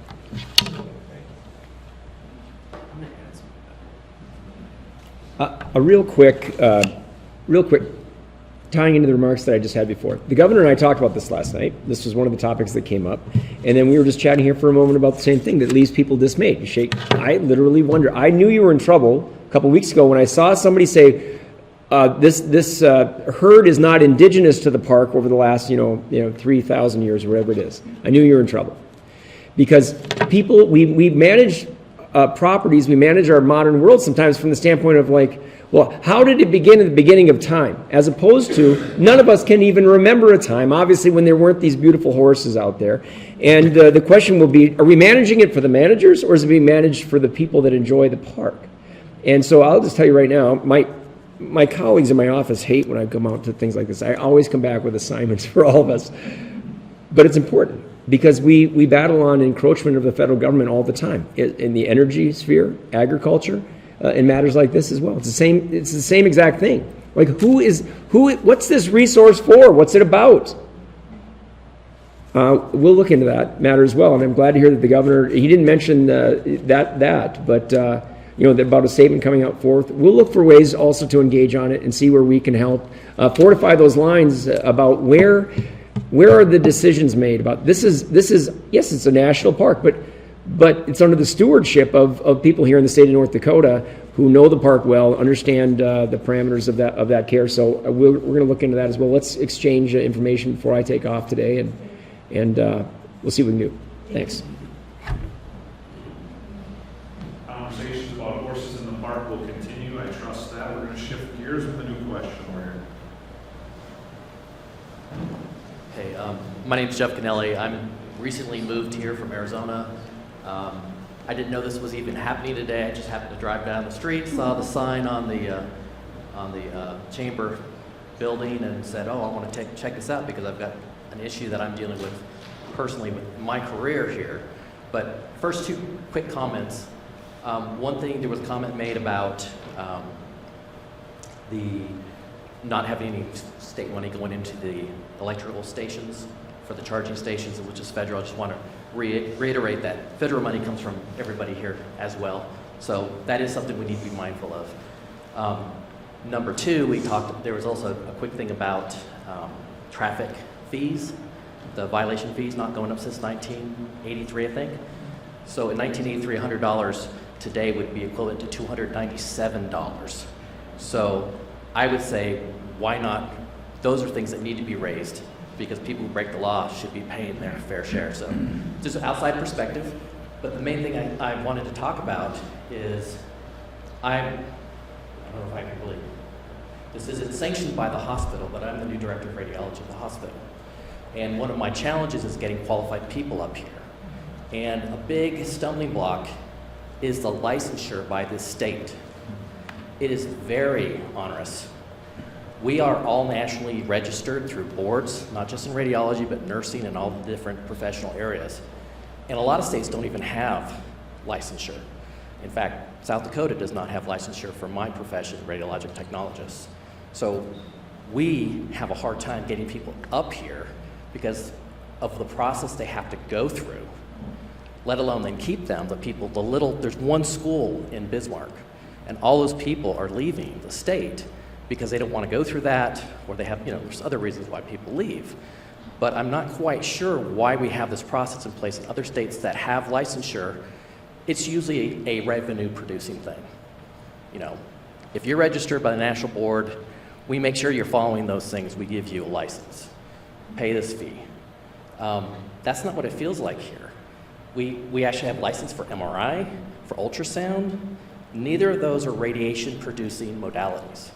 There's no public concern, but yet we're charging people money to get licensed and go through this process, which the process is, the worst part of it is how long it takes. So I have a traveling need. I have slots that need to be filled right now, and I can't get those people in for 3 to 4 weeks at best before you can get the license so they can actually function here. And that's because we have to do a criminal background check, which the hospital and the agencies already do prior, and we have to do complete fingerprinting. I'd actually like to ask you, Attorney General, has anyone ever been caught, like cold case crime, by that fingerprinting? I don't understand it at all. We have to submit it to them, then that has to go to your office to be sent to the FBI. And it's really making it hard for us to get who we need. So again, I wasn't prepared for all this today, but I think it's an important thing because we're trying to get people in to the state, and we can't even get them here because there's opportunities everywhere else where they don't have to do this. Even if I have to pay a fee, I can go down and pay the fee and get my license that day, start working the next day. You bet. Thank you, Jeff, first of all, for driving by the chamber. I put that message up letter by letter. The specific question, it's licensure in healthcare. The broad topic might be talent attraction to this state and hurdles in the way that we could look at removing. Attorney General was referenced there. I think I want to give Attorney General Wrigley first opportunity to speak, if you'd like. Really, very, very briefly, that interestingly has come up in several contexts over the last many months. I've heard about it, and it's going to take additional equipment to make things move more quickly. I can't control what the requirements are that they do that, but we can help expedite it. The insurance department and others have come to us, and we're in process right now, seeking some additional equipment, and then also shrinking the time. You just spoke to it, so we're working on that, and that's gonna improve. But the requirement of it, we don't control that. Right, there's a state law that was put in place that created this whole thing. Yeah. And I can't say that I've gone word through it to find it exactly the thought process. I appreciate it. I wanted to get it on your mind since you were here, but also wanted the legislature Jeff, to know as well. this is not I served a number of years ago on looking at boards and commissions, and it is from the professional boards. And some of it's by rule, some of it's by state law, but it's not just that. There's social counselors, there's a number of, the industry, some days the fence gets a little higher than intended. I mean, there's the battle cry is we want to make sure that there's no harm done coming in, so they're qualified. But we've seen that, and we have tried to change, we have made some inroads on the nursing part of it, because in the past, a good example was, and this is a number of years ago, and every time new technology changes, one of the hospitals up in Bismarck got a new machine, and they hired a young lady out of, I think she was out of Edgeley or Ellendale or something, went to school in Aberdeen, was in charge of a major division in a hospital in Colorado. This hospital in Bismarck hired her to run their division. She wound up, and she had contacted me, she wound up working under a nurse that didn't have a clue of what they were doing, but she was in charge of that part of that division there, and yet she had to work under until she could get her license. We did make some efforts to get some of that changed, but it runs deep in that, and sometimes those fences are a little more complicated than what it looks like. But it is something that we need to keep looking at. If there's issues like that, we need to look at them. But it comes from the board level and I'm guessing it's the Nursing Practices Board is where probably part of your issue is. But I know medical field, and I know like counselor field, that it does get to be kind of a maze of how to get into the state. And we've had this conversation already. It wasn't on the medical side, it was on the counselor side, that there is national boards, and we're going to probably have to get a little more aggressive on if they've passed that, and they need to maybe come in and just have a conversation with the board to get something done, but to make them go through another year of training or something like that when they're probably training the people that are already here. So you bring up a good point, Jeff, but we do have to get it. Boards all have strong code of ethics and specific requirements, and literally the licensing makes sure that you are registered with them, and then you're in good standing with them. But then they go through the additional steps. Yep. So that's where they should be looking at the national boards, to prove it nationally that we are following the standards. I'm not saying state that I'm aware that adds any additional requirements, at least in my field. But like I can say, in the month that I've been here, I've lost three candidates. Yeah. Well, it's something. This sounds like something that will go in an OMB amendment. Because it's it's not just one professional board that's doing that. There's fences across that, and I know it's frustrating when you look at because they got good arguments to a point, but then they use it to limit to and that's frustrating on that conversation. So that's something that we need to get a little more aggressive about that. Representative LaFleur is in the bullpen, and he'll be the closer on this. I was looking at him as cards 3, 4, and 5 are out in the audience. We're going to make sure we get to those as well. He'll be on the OMB conference. I'll be on the OMB, but that's correct. Thank you for that question. And I was just talking with a Senate leader last week, and we were talking about what the state of Arizona just did. And that is, if you're licensed in another state, you're licensed here. So I was on the local hospital board here until June, and so I know the costs of travelers and things like that. So we want to open that up. So I will follow that up with you. Let me get your contact information, because we want to move that faster than it is. And so that's healthcare. But the other components too is there is a thought about having the labor commissioner become the oversight for this, in that, because you have massage therapists, chiropractors, and things like that. They have all of their rules and regulations to say, look, if you're not licensed in 30 days or 2 weeks, we want to protect the people that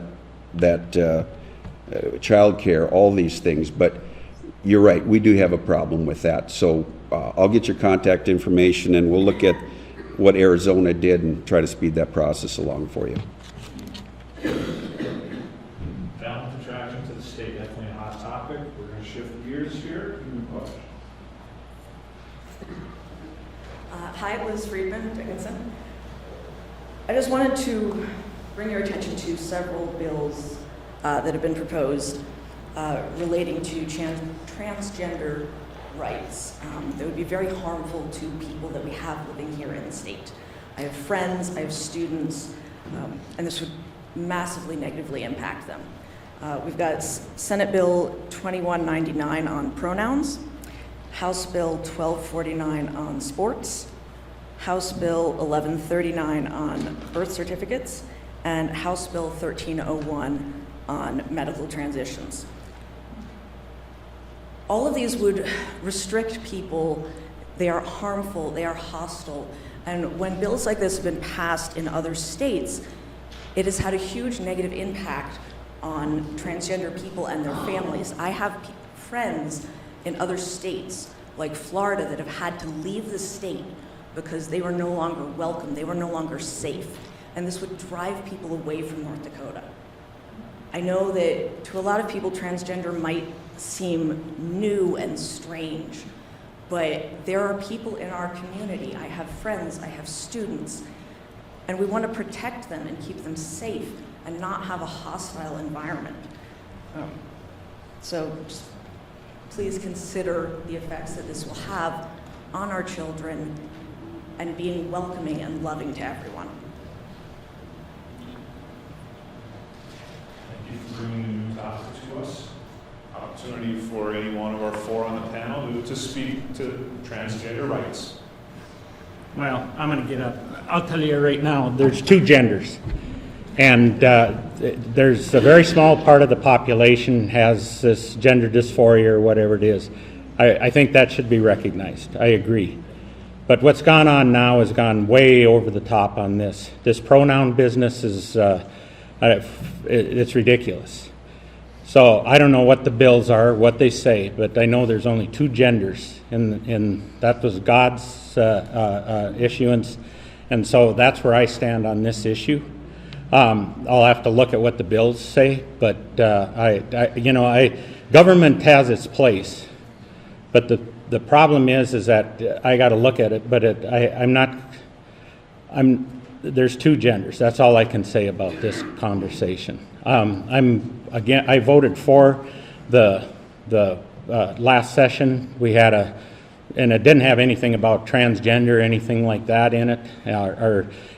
But the thing is that when you get into biological male or female is wanting to play in sports and stuff like that, and they want to challenge. And the biggest problem is a male that wants to be a female and plays in sports. There's a disadvantage right off the get-go on that conversation. So I supported that bill that came through last session, and I'll support it again. The other two, I don't know that much about what they're trying to do, the pronoun issue and stuff like that, but there again, it's showing that why do I have to, you're forcing, we got a First Amendment right in this country. If you don't like it, fine, you don't have to listen to it, and I don't have to listen to it. There's 57 other genders too and stuff on it. But the thing is that when you start telling other people how to think, then you come into a different conversation in this, and that's something that I don't support on it. So that's my take on this issue. I'm just going to make one comment. Yesterday, the bill did come before the House that was regarding the birth certificate, and it was discussed that there's a difference between biological sex and gender. So the gender is not on the birth certificate. It is biological sex, which scientifically we all know that is, there's two. There is a possibility for the not yet determined, because that does happen, that there is an opportunity that you may not know at the time of birth, but it is required that when it is determined, it is either male or female. Of course, we want everybody to be safe, no question. What I find disappointing with this conversation is that transgender folks, or whatever it is, that's what you think you only are.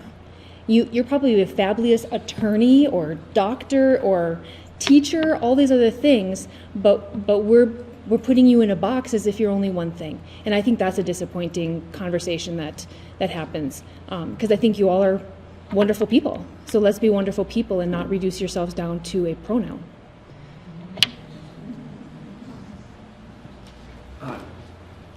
Very quick. This is an area that I think is so interesting, and then these areas come up and they call on us for some of the most complicated discussions, whether it's a public discussion or private discussion, and then when it becomes political, because we're drawing some lines, it's like battle lines drawn. And I've watched this as people, you gotta be careful labeling yourself. Everybody else will label you too. But I'm a pretty conservative person, but I've got a really strong libertarian streak in me. I don't feel unique in North Dakota. It's like the sense of like, I've got my views, but they're my views, and I don't impose them any more than I feel needed. I think we gotta, as we have the discussion, the pronoun discussion, I'm not familiar with these bills. I haven't read through them. We all will before long, obviously.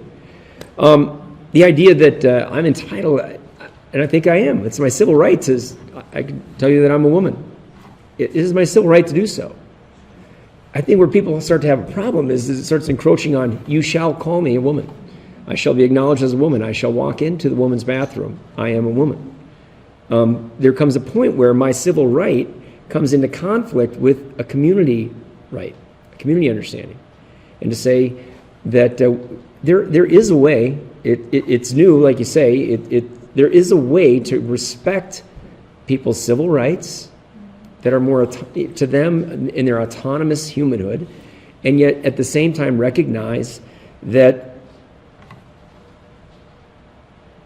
the right to be respected in that is not the same to have our individual perceptions or beliefs always honored by the broader community with some standard telling me how to speak, how to address, or what to be worried about, like to be going around. We've all seen the things proposed where someone, like, you're in big trouble on this campus if you don't, take time to assiduously acknowledge everybody's chosen gender. Like, you don't go around, if you call anybody by the wrong thing, you're violating our speech code on campus, you've done some horrible thing to someone in the community, and you think to yourself, my gosh, I didn't plan on spending much of time on that. I was going to be more focused on, my biology major, but whatever it might be. That's the end of my comment on it. It's just that we've never talked about this issue. I suspect that we all will as we go along, and if everybody keeps in mind that there are civil rights in question here, and they're real, and just because it's new or uncomfortable isn't a reason not to respect that. At the same time, there are community rights, and they're important too. And where the two can't mix, there's got to be a line drawn and a little grace toward each other, a recognition that there's a way to accommodate new outspoken perspectives and to figure them out without also at the same time them just saying to the broader community, well, no, your perspective doesn't matter. It does. We have this interplay with every single civil right that's ever come into existence. Every individual right to be an autonomous human being comes into conflict at some point in profound ways and not so profound ways. Speed limits are an imposition on, my thinking about how quickly I want to get to Dickinson today. I didn't get a ticket on the way. But that's, and I don't make light of it because that's not the profound question that you raised. And for what it's worth, I think we all keep that in mind because the discussion's coming, and it's an important one.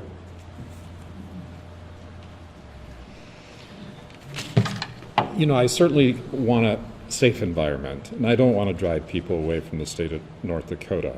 So I will state that. But I also will say that I like to hear the testimony first because I have no idea what's in these bills. And I can tell you after just 2 weeks of listening to testimony in various committees, opinions that I might have certainly get influenced by the testimony that is there. So the people that show up, the people that come in and take the time to present in front of the various committees do make a difference. And so I would always encourage anybody to certainly come down to the legislature, especially if there's bills that you're following like that, and attend the committee hearings and certainly make your opinion known, because I know it does oftentimes change our opinions when we listen to that. Conversation will continue locally, statewide, in all 50 states. Question came from the front. The whole panel had opportunity to answer. We're going to move to the back of the room for a new question here from the Olderman Ranch in District 39. Jacob Olderman. I live north of Belfield in District 39, where I ranch with my young family and my parents. Two-part question. The first part would be we know there's an intention to talk about property tax relief. I would like the legislators to comment on how they think that would affect. I think all of us here are interested in local control. That's why we're here. My concern with continued property tax relief would be how that is going to affect local control as we go forward. And then the second part of the question would be, there's a lot of big numbers about funding increases. And with those big numbers, I work in the oil and gas industry as well. It's fairly obvious, Lynn Helms has talked to it, that the Bakken is now a mature play. That money's not going to be here forever. You know, if we're lucky, 25, 30 years, it could be even less than that. We saw a couple sessions ago how when oil goes to $30 a barrel or less, how that affects the state's bottom line. How do we intend to protect, you know, I'm 38 years old, but my youngest child is 2. How do we prevent 1988, like Keith was talking about, from happening again so that our children aren't leaving? I think my dad really appreciates that I'm here. I'd really appreciate my children to be here.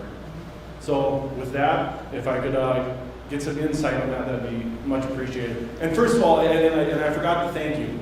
Thank you for making yourselves available for something like this.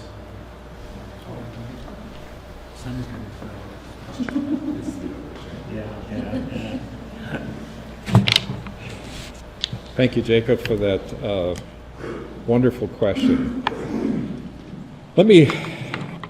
I am a local control person. I served on a school board for 11 years.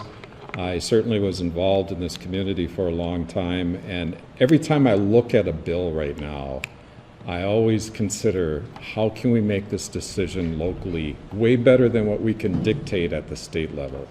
So that's generally how I frame everything I look at, just so that you know that. Property tax relief versus income tax relief. I think I am getting a lot more feedback on property taxes. I'm going to tell you there's a lot more people that are saying our property taxes are a little bit too high.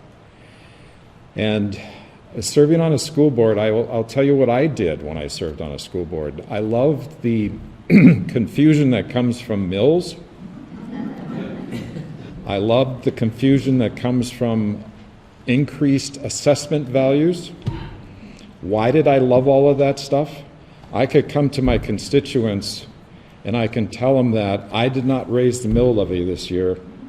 Wasn't the reason why your taxes were increased. How come I could do that? We had increased assessed valuations in our district.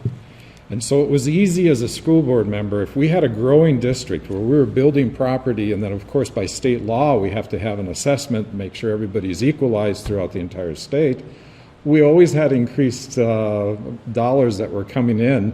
And the state does cap us as a school district, or the state does cap school districts as to how many mills they can roll. And that's 60 right now. Some districts go to 70.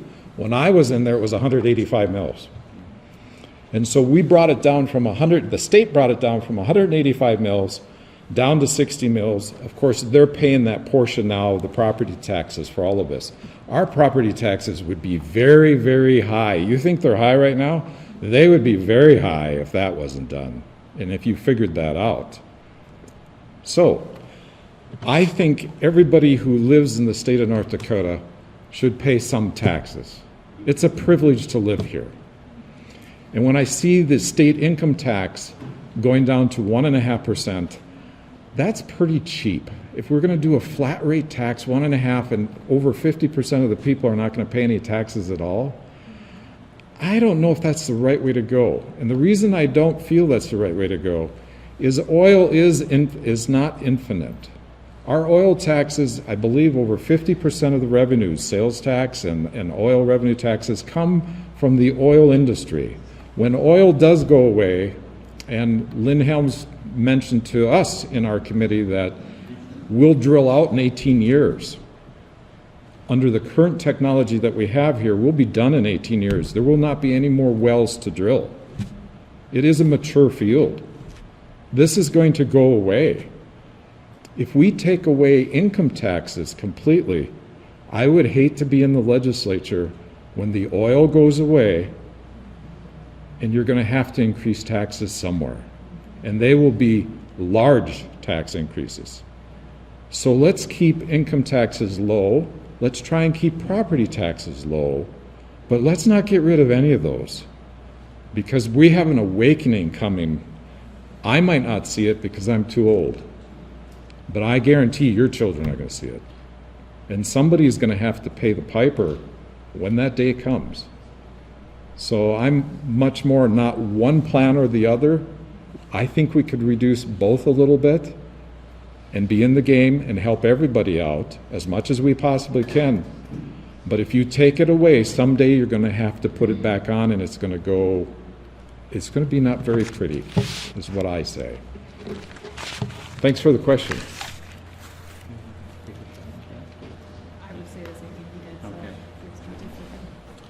Well, this has been a dilemma, I think, with the perception of the wealth, and truthfully it is.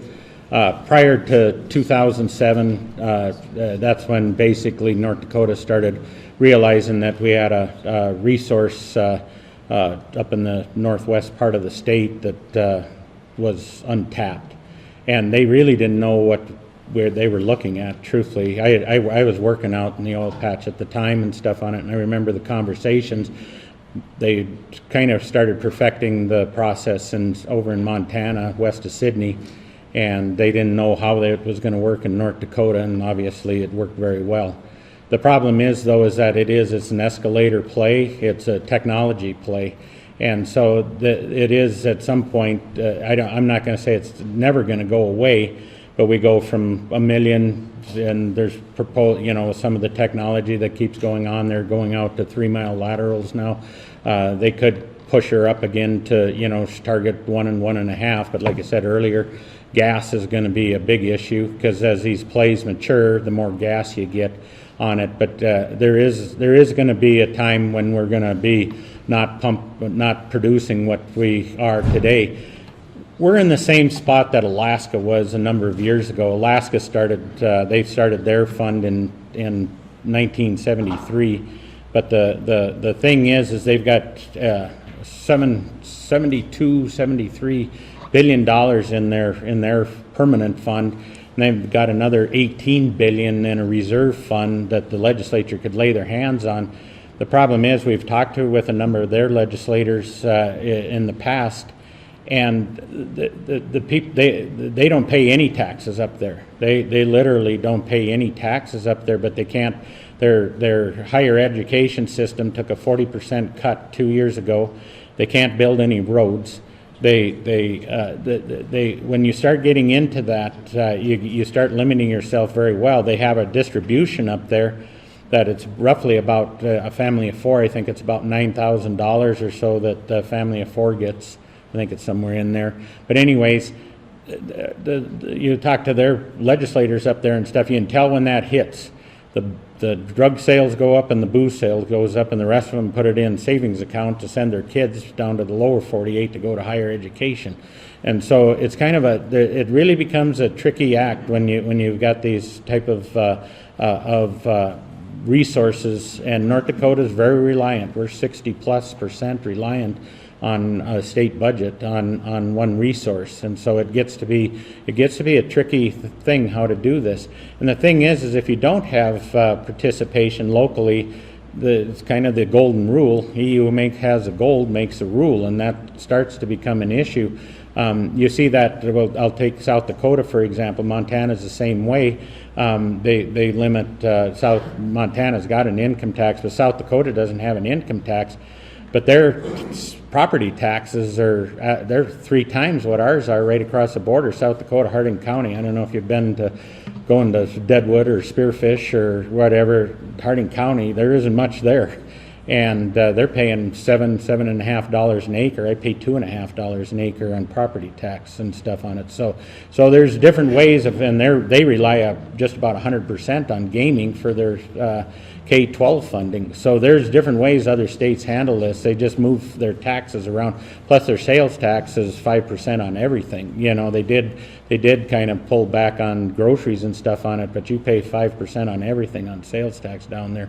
Medical services, the whole 9 yards. So there's different ways of looking at this conversation, and we have that. The thing is like I said, we do have that legacy fund, and that is going to keep growing. And we've done some. If we reinvest in that, we figured by the time we did some studies here a few years ago, that by the time this oil started playing out, we theoretically could have $200+ billion in the account too, 20, 30 years from now if we do this right. But patience is the other thing on it. But the whole idea behind that is to start, and we are already, is we use the earnings and stuff on that to start replacing some of this. But that takes some time. You can't do everything at once. And that's one of the problems right now with the proposals we're seeing. The only real extra money is the legacy fund earnings, and that's they're both kind of targeting that source of revenue to offset that. And so, like I said, I've supported doing some income tax reforms and stuff on it. We have to look at it. But on the property tax side of things, right now, like I said, it's roughly about $3,000 local entities are contributing to the cost of the education. Our cost of education is roughly $10,139 is what we've determined. Like I said, the proposal is to go up higher than that, but the locals cover about 1/3 of that. So that's where that works out. Jacob, I would just add to that the future of the state is so bright because of that question. Because that's always the question that gets asked, and you look around across the generations. Now, my family, we still own the farm that my dad grew up on, and his grandparents are on, just almost directly north of up here, up in Burke County, right on the Canadian border, the Wrigley Brothers farm, nestled up right against the international border.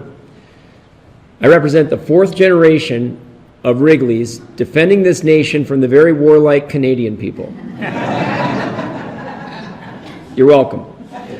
But on our farm, we have what are literally, now my dad's passed away 6 years ago, and he grew up on that farm with his brothers, and over the generations, over the years, my grandpa would always say to my dad, and my dad was really so happy about this, when they're trying to find the edges of the Bakken out there, they found it, right in the middle of Wrigley Brothers Farm.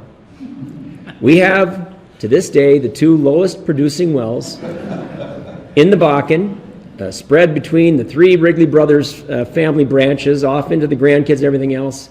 There are months we'll get tens of dollars. I've seen hundreds of dollars come out of there. But you know what? On that farm, that is the ultimate renewable resource that we have, our ranches and our farms, the ultimate. It's always going to be here.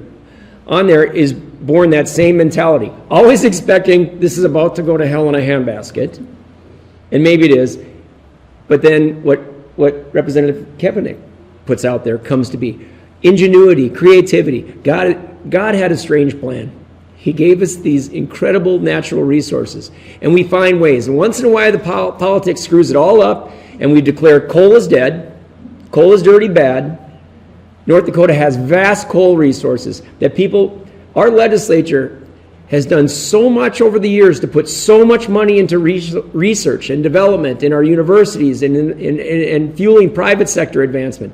They've come up with so many creative solutions. The Bakken, when my dad was plowing that ground up on that farm, the Bakken, that was worth $0. Now on our farm, it's still worth essentially $0.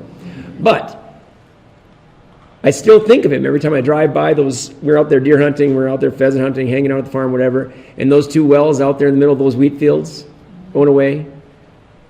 It's a metaphor for North Dakota and for creativity and the fact that God gave us these resources and the ingenuity to find a way. And in North Dakota, they put in our DNA the expectation that this isn't going to go well forever. I better find another solution.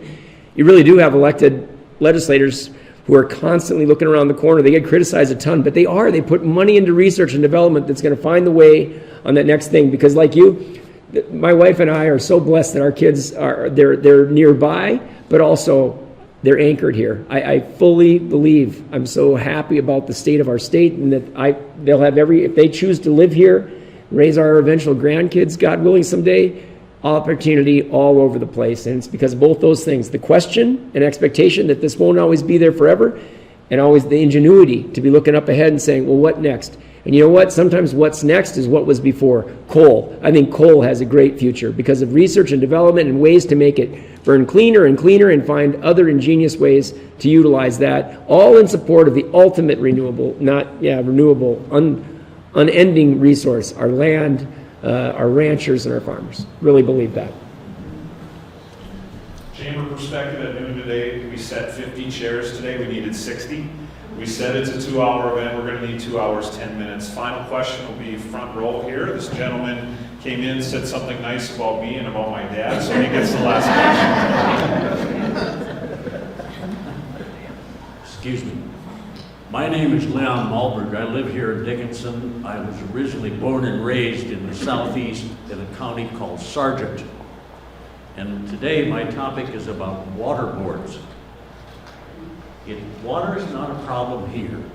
Probably the only problem we have with water is if we walk into the kitchen, turn on the faucet, and it doesn't come out.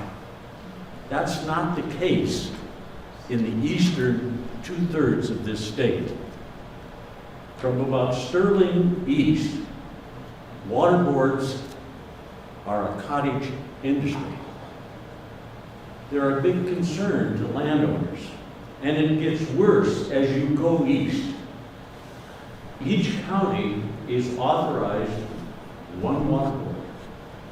Now, if you look at my notes, I've crossed out a lot, so I've cut out. Come back next week. Yeah. Water boards are appointed, not elected. They can tax through special assessments, for the law that you, the legislators, have passed allows them, without asking permission, to take $4 an acre from land that you own, a section of land.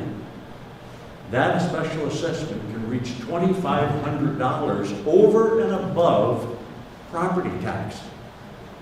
And special assessments are not deductible. The government says special assessments are an investment and that you are getting a return on this. Okay? But water boards being non-elected, they can tax, they have the power to implement eminent domain, they can borrow money in the millions through bonds on behalf of the landowners who have nothing to say. You know, and I guess what happens is that they can even tell county commissioners effectively where to go. Why? The statute that the legislature has passed says when a drainage ditch goes across a section line, that's county responsibility at that section line. So these water boards dictate to the county commissioners when they plan a ditch and it crosses a section line. And I'm just saying, wait a minute.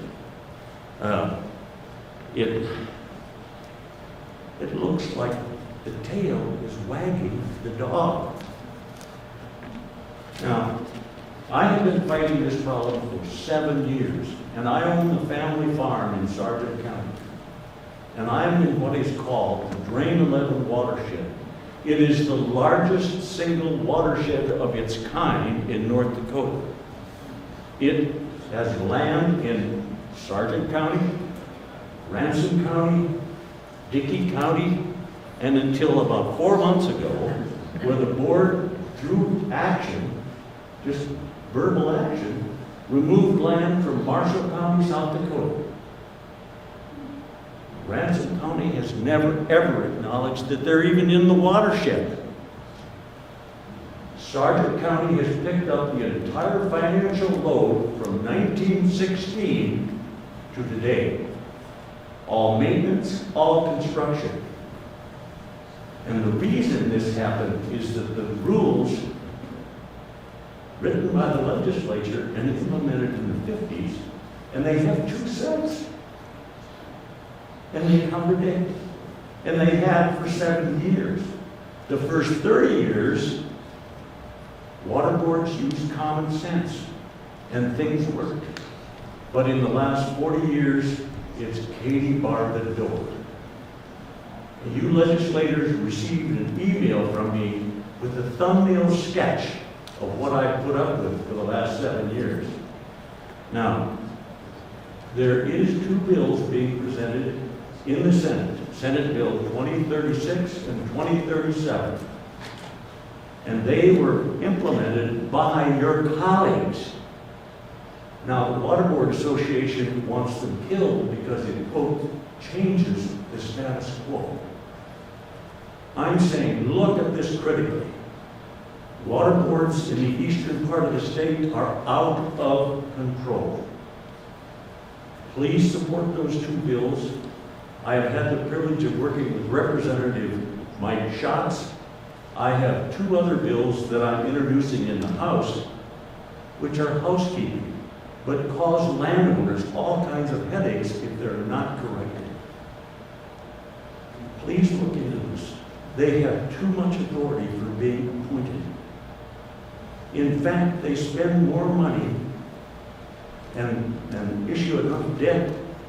They do more than some school districts. And I don't know a school district where the school board isn't elected. So please, look into this. The situation is critical. Thank you. Water.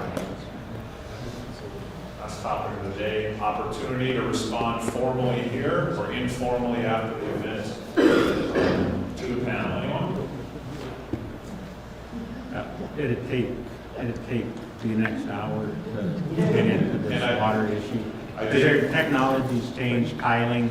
There's just a ton of issues that come with this conversation. I did hear that you've contacted legislators, given them something to respond to in another forum. As for the chamber and this event, we are wrapping up here. We want you to know we'll be back right here next Saturday. We'll set enough chairs. We'll bring coffee and donuts as well. Opportunity to register for Southwest Night at the Legislature, Monday, February 13th in Bismarck, 5 to 8 p.m. Should be a great event. And we'll see you next time.